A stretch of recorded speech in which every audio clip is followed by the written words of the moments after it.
ಎಲ್ರಿಗೂ ನಮಸ್ಕಾರ. ಇವತ್ತಿನ ಒಂದು ವಿಡಿಯೋದಲ್ಲಿ ನೀವು IRCTC ಅಕೌಂಟ್ ಯಾವ ರೀತಿಯಾಗಿ ಕ್ರಿಯೇಟ್ ಮಾಡೋದು ಅಂತ ತಿಳಿಸ್ಕೊಡ್ತಾ ಇದೀನಿ. ನೀವು ನಿಮ್ಮ ಮೊಬೈಲ್ ಅಲ್ಲಿ IRCTC ಅಕೌಂಟ್ ಈಸಿಯಾಗಿ ಕ್ರಿಯೇಟ್ ಮಾಡ್ಕೊಳ್ಬಹುದು. ನಿಮ್ಗಿದು IRCTC ಅಕೌಂಟ್ ಯಾವಾಗ ಯೂಸ್ ಆಗುತ್ತೆ ಅಂತಂದ್ರೆ, ನೀವು ಟ್ರೈನ್ ಟಿಕೆಟ್ ಬುಕಿಂಗ್ ಮಾಡುವಾಗ IRCTC ಅಕೌಂಟ್ ಕೇಳುತ್ತೆ.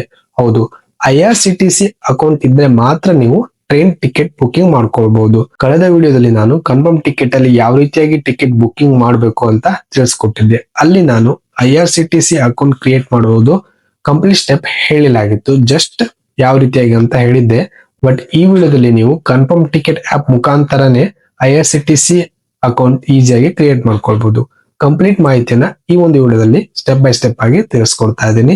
ವಿಡಿಯೋ ಶುರು ಮಾಡೋಕ್ಕೂ ಮುಂಚೆ ನೀವೇನಾದ್ರೂ ಫಸ್ಟ್ ಟೈಮ್ ನಮ್ಮ ಯೂಟ್ಯೂಬ್ ಚಾನಲ್ ನೋಡ್ತಿದ್ರೆ ದಯವಿಟ್ಟು ಸಬ್ಸ್ಕ್ರೈಬ್ ಆಗಿ, ಹಾಗೆ ಪಕ್ಕದಲ್ಲಿ ಕಾಣಿಸ್ತಿರೋ ಬೆಲ್ ಐಕನ್ ಕ್ಲಿಕ್ ಮಾಡಿ. ಮೊದಲಿಗೆ ನೀವು ಕನ್ಫರ್ಮ್ ಟಿಕೆಟ್ ಆಪ್ ಡೌನ್ಲೋಡ್ ಮಾಡ್ಕೊಂಡು ಓಪನ್ ಮಾಡ್ಕೊಳ್ಳಿ. ನಾನು ಆಲ್ರೆಡಿ ಕನ್ಫರ್ಮ್ ಟಿಕೆಟ್ ಅಲ್ಲಿ ಯಾವ ರೀತಿಯಾಗಿ ಟಿಕೆಟ್ ಬುಕಿಂಗ್ ಮಾಡಬಹುದು ಅಂತ ಕಂಪ್ಲೀಟ್ ಡೀಟೇಲ್ಸ್ ತಿಳಿಸ್ಕೊಟ್ಟಿದ್ದೆ. ನಂತರ ನಿಮ್ಗೆ ಇಲ್ಲಿ ಪ್ರೊಫೈಲ್ ಮೇಲೆ ಕ್ಲಿಕ್ ಮಾಡಿ. ನೀವು IRCTC ಅಕೌಂಟ್ ಕ್ರಿಯೇಟ್ ಮಾಡ್ಲಿಕ್ಕೆ ಈ ಒಂದು ಆಪ್ ಮುಖಾಂತರನೇ ಕ್ರಿಯೇಟ್ ಮಾಡಬೇಕು ಅಂತ ಏನಿಲ್ಲ. ನೀವು IRCTC ಅಫಿಷಿಯಲ್ ವೆಬ್ಸೈಟ್ ಇಂದನೂ ಮಾಡಬಹುದು, ಅಥವಾ ಬೇರೆ ಟಿಕೆಟ್ ಬುಕಿಂಗ್ ಆಪ್ ಇಂದನೂ ಕೂಡ ಮಾಡ್ಕೊಳ್ಬಹುದು, ಫೋನ್ ಪೇ ಇಂದನೂ ಕೂಡ ಮಾಡ್ಕೊಳ್ಬಹುದು. ನಾನು 2 to 3 years back phone pay ಅಲ್ಲಿ IRCTC ಅಕೌಂಟ್ ಕ್ರಿಯೇಟ್ ಮಾಡೋದಂತ ಆಲ್ರೆಡಿ ವಿಡಿಯೋ ಮಾಡಿದ್ದೆ, ಬೇಕಿದ್ರೆ ನೀವು ನೋಡಬಹುದು. ಇದು ಹೊಸ ಸ್ಟೆಪ್ ಆಗಿರುವಂತದ್ದು. ಸೊ ಈ ಒಂದು ವಿಡಿಯೋ ಮೂಲಕ ನೋಡೋಣ. ಅಲ್ಲಿ IRCTC ಅಕೌಂಟ್ ಅಂತ ಇದೆ ನೋಡಿ, ಅದ್ರ ಮೇಲೆ ಕ್ಲಿಕ್ ಮಾಡಿ. ಕ್ಲಿಕ್ ಮಾಡಿದ್ರೆ ನಿಮ್ಗೆ ಈ ರೀತಿ ಒಂದು ಇನ್ಫಾರ್ಮೇಶನ್ ಬರುವಂತದ್ದು. ನಿಮ್ಮ ಹತ್ರ ಆಲ್ರೆಡಿ IRCTC ಇದ್ರೆ ನೀವು ಅಲ್ಲಿ ಫಸ್ಟ್ ಆಪ್ಷನ್ ಕ್ಲಿಕ್ ಮಾಡಿ. ಸೊ ಈಗ ಹೊಸದಾಗಿ ನೀವು ಕ್ರಿಯೇಟ್ ಮಾಡಬೇಕು. ಸೊ ಕ್ರಿಯೇಟ್ IRCTC ಅಕೌಂಟ್ ಮೇಲೆ ಕ್ಲಿಕ್ ಮಾಡಿ. ಕ್ಲಿಕ್ ಮಾಡಿದ ತಕ್ಷಣ ನಿಮ್ಗೆ ಇಲ್ಲಿ ಮೊಬೈಲ್ ನಂಬರ್ ಕೇಳುವಂತದ್ದು. ನೀವು ಇಲ್ಲಿ ಮೊಬೈಲ್ ನಂಬರ್ನ ಹಾಕ್ಬೇಕಾಗತ್ತೆ. ಮೊಬೈಲ್ ನಂಬರ್ ಹಾಕಿ OTP ಹಾಕಿದ ತಕ್ಷಣ ನಿಮ್ಗೆ ಈ ರೀತಿ ಒಂದು ಇಂಟರ್ಫೇಸ್ ಬರುತ್ತೆ. ಇಲ್ಲಿ ಇಂಗ್ಲಿಷ್ ಮೇಲೆ ಕ್ಲಿಕ್ ಮಾಡಿ. ನೀವು ಬೇಕಿದ್ರೆ ಹಿಂದಿ ಲ್ಯಾಂಗ್ವೇಜ್ ನ ಸೆಲೆಕ್ಟ್ ಮಾಡ್ಕೊಳ್ಬಹುದು. ನಂತರ ನೋಡಬಹುದು ಇಲ್ಲಿ ಯೂಸರ್ ನೇಮ್ ಕೇಳ್ತಾ ಇದೆ. ಇದು ವೆರಿ ವೆರಿ ಇಂಪಾರ್ಟೆಂಟ್ ಸ್ಟೆಪ್ ಆಗಿರುವಂತದ್ದು. ಅಂತಂದ್ರೆ ನೀವಿಲ್ಲಿ ನೋಡಬಹುದು, ಈಗ ನಾನೊಂದು ನನ್ನ ನೇಮ್ ಹಾಕಿ ಯೂಸರ್ ನೇಮ್ ಕ್ರಿಯೇಟ್ ಮಾಡ್ಲಿಕ್ಕೆ ಟ್ರೈ ಮಾಡಿದ್ರೆ ಆಗಲ್ಲ. ನೋಡಬಹುದು ಯೂಸರ್ ನೇಮ್ ನಾಟ್ ಅವೈಲೇಬಲ್ ಅಂತ ಬರ್ತದೆ. ಅಂತಂದ್ರೆ ಯೂನಿಕ್ ಯೂಸರ್ ನೇಮ್ ಆಗಿರ್ಬೇಕು. ಅಂದ್ರೆ ಒಂದೇ ಹೆಸರಲ್ಲಿ ಬೇರೆ ಬೇರೆ ಅಕೌಂಟ್ ಇರೋದ್ರಿಂದ ಈ ರೀತಿ ಬರುತ್ತೆ. ಸೊ ನೀವು ನಂಬರ್ ಹಾಕೊಳ್ಳಿ, ಅಥವಾ ಒಂದು ಬೆಸ್ಟ್ ಐಡಿಯಾ ಅಂದ್ರೆ ನೀವು ಹೆಸರು ಹಾಕ್ಬಿಟ್ಟು ನಿಮ್ಮ ಡೇಟ್ ಆಫ್ ಬರ್ತ್ ಹಾಕಿ, ಅದು ತಗೊಳುತ್ತೆ.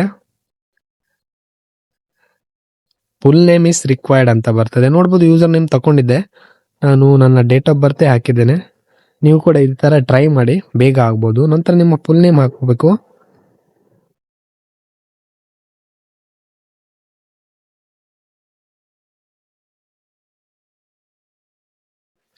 ನಂತರ ನೀವು ಇಲ್ಲಿ ಪಾಸ್ವರ್ಡ್ ನ ಕ್ರಿಯೇಟ್ ಮಾಡ್ಕೊಳ್ಬೇಕಾಗತ್ತೆ. ನಿಮ್ಗೆ ಯಾವ ಪಾಸ್ವರ್ಡ್ ಬೇಕೋ ಆ ಪಾಸ್ವರ್ಡ್ ನ ನೀವು ಇಲ್ಲಿ ಹಾಕ್ಬೇಕು.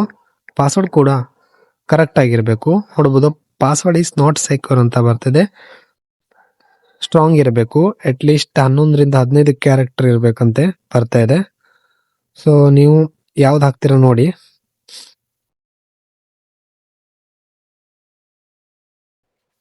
ನಂತರ ನೋಡಬಹುದು ಪಾಸ್ವರ್ಡ್ ಹಾಕಿ ಇನ್ನೊಮ್ಮೆ ಎಂಟರ್ ಮಾಡಿದ ತಕ್ಷಣ ಕೆಳಗಡೆ ಸ್ಕ್ರೋಲ್ ಡೌನ್ ಮಾಡ್ತಾ ಬಂದ್ರೆ ಇಲ್ಲಿ ನಿಮ್ಮ ಇಮೇಲ್ ಐಡಿ ಕೇಳುವಂತದ್ದು. ಇಲ್ಲಿ ನೋಡಬಹುದು ಇನ್ವ್ಯಾಲಿಡ್ ಇಮೇಲ್ ಐಡಿ ಹಾಕಿದ್ರೆ ನಿಮ್ಮ IRCTC ಅಕೌಂಟ್ ಡಿಆಕ್ಟಿವೇಶನ್ ಆಗಬಹುದು ಅಂತ ತೋರಿಸ್ತಾ ಇದೆ. ನೀವು ನಿಮ್ಮ ಇಮೇಲ್ ಐಡಿ ಕರೆಕ್ಟ್ ಆಗಿರೋ ಇಮೇಲ್ ಐಡಿ ಹಾಕಿ, ಹಾಗೆ ಆಕ್ಟಿವ್ ಇರೋ ಇಮೇಲ್ ಐಡಿನ ಹಾಕಬೇಕಾಗತ್ತೆ. ನೀವು ಇಲ್ದಿದ್ರೆ ನಿಮ್ಮ ಅಕೌಂಟ್ ಡಿಆಕ್ಟಿವೇಶನ್ ಆಗುವ ಚಾನ್ಸಸ್ ತುಂಬಾ ಇರುತ್ತೆ.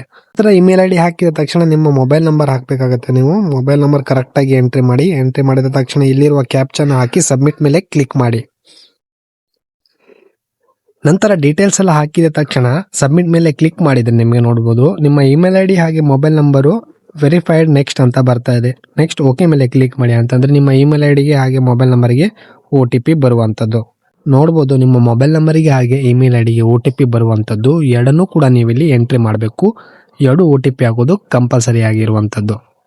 OTP ಆದ ತಕ್ಷಣ ನೀವಿಲ್ಲಿ ನೋಡ್ತಿರ್ಬಹುದು ನಿಮ್ಗೆ ಈ ರೀತಿ ಒಂದು ಇಂಟರ್ಫೇಸ್ ಬರುತ್ತೆ. Your IRCTC user ID has been created successfully. Please click continue to complete your profile and use IRCTC ticketing services ಅಂತ ಬರ್ತದೆ.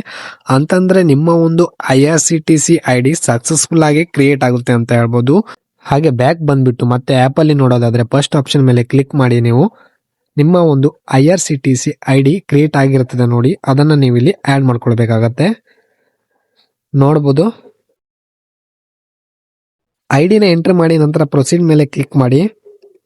ಕ್ಲಿಕ್ ಮಾಡಿದ್ರೆ ನೋಡಬಹುದು ಸೇವ್ಡ್ ಅಂತ ಬರ್ತಾ ಇದೆ. ನಿಮ್ಮ ಒಂದು IRCTC ID ಆಡ್ ಆಗಿರುತ್ತೆ. ಹಾಗೆ ಯೂಸರ್ ID ಕ್ರಿಯೇಟ್ ಆದ ತಕ್ಷಣ ನಿಮ್ಮ ಇಮೇಲ್ ಐಡಿಗೆ ಯೂಸರ್ ID ಬಂದಿರುತ್ತೆ. ಈ ರೀತಿಯಾಗಿ ನೀವು IRCTC ಯಲ್ಲಿ ಯೂಸರ್ ID ಕ್ರಿಯೇಟ್ ಮಾಡ್ಕೊಳ್ಬಹುದು. ಇದಾಗಿತ್ತು ಇವತ್ತಿನ ಒಂದು ವಿಡಿಯೋ. ಈ ವಿಡಿಯೋ ಇಷ್ಟ ಆಗಿದ್ರೆ ಲೈಕ್ ಮಾಡಿ, ಹಾಗೆ ಮುಂದಿನ ವಿಡಿಯೋದಲ್ಲಿ ಮತ್ತೆ ಸಿಗೋಣ. ಧನ್ಯವಾದಗಳು.